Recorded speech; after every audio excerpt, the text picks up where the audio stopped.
right, first up in the news, everyone's favorite market, Jasper's, is hosting an online cooking class, and you can attend for the low, low price of just $9.99. I would actually pay that.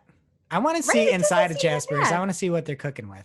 Yeah. Well, unfortunately, I'm just kidding. They're not a real business and it's not a real class. But this was the example that Facebook used in their announcement of a new feature this week, paid online events. It's a really cool new feature. Page owners will now have the ability to host online events via Facebook, which they can then charge admission to attend.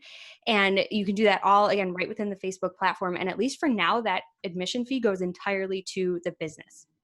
So Facebook said to support small businesses and creators, Facebook will not collect any fees from paid online events for at least the next year. So for transactions happening on the web and on Android using Facebook Pay, businesses will get to keep 100% of the revenue they generate from these online event sales, which is really, really huge.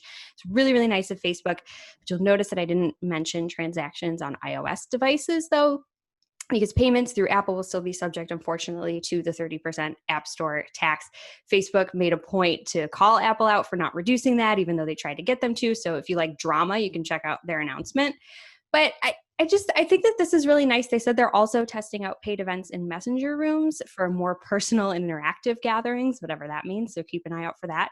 But if you're interested, it's already available in 20 countries, and all businesses have to do is meet Facebook's partner monetization policies to qualify. So if you're interested, we'll have a link in the show notes where you can go and check if you're eligible and get started. This really seems cool. And again, it's totally, at least for now, free.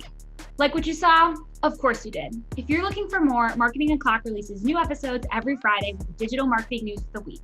You can subscribe wherever you consume your podcasts, or click to watch the full episode, the next news story, or read all the articles from the show.